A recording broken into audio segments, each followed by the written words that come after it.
भगवान महावीर जन्मोत्सवाच्या पावन पर्वावर अरहम युवा सेवा ग्रुपने एक अत्यंत महत्त्वपूर्ण कार्य हाती घेतले आहे। अमरावतीतील जवाहर मार्गावर 4थ्या अरहम जल मंदिरचे उद्घाटन करण्यात आले।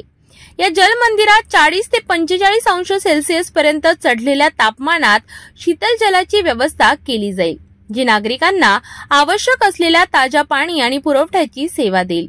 परम गुरुदेव श्री नम्रमुनी महाराज साहेब यांच्या प्रेरणेने सुरू झालेल्या या योजनेसाठी अरहम युवा सेवा ग्रुपने अनेक सेवाभावी व्यक्तींची मदत घेतली आहे। भगवान महावीर जन्मोत्सवाच्या पावन प्रसंगी अरहम युवा सेवा ग्रुपने एक अनोखी सेवा सुरू केली आहे। अमरावती शहरातील जवाहर मार्गावर 4थ्या अरहम जल मंदिरचे उद्घाटन करण्यात आले। या जल मंदिरातून नागरिकांना उन्हाळ्यात 40 ते 45 अंश सेल्सिअस पर्यंत चढलेल्या तापमानात शीतल जलाची सुविधा मिळण्याची संधी दिली आहे। हे जलमंदिर ज्या भागात लोकांना शीतल जलाची आवश्यकता आहे, नेहमीच सेवेला समर्पित राहील। परम गुरुदेव श्री नम्रमुनी महाराज साहेब यांच्या प्रेरणेने अरहम युवा सेवा ग्रुपने हे मंदिर उभारले आहे। या उद्घाटन सोहळ्याला अनेक प्रतिष्ठित व्यक्तींच्या उपस्थितीने सोहळा गाजला। अरहम युवा जल मंदिराच्या उद्घाटनात प्रतीक सिंघई, विजय ओझा, भूपेंद्र तन्ना आणि अन्य मान्यवर उपस्थित होते।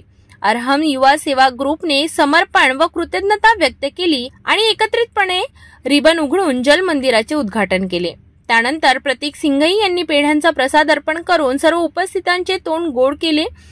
या मानव कल्याणकारी प्रकल्पाला अरहम सेवक निमिषभाई संघाई, विकासभाई देसाई, निमिषभाई दामाणी आणि इतर मान्यवरांनी यशस्वी बनविले। या जल मंदिराच्या माध्यमातून शहरातील लोकांना सुविधा मिळणार आहे।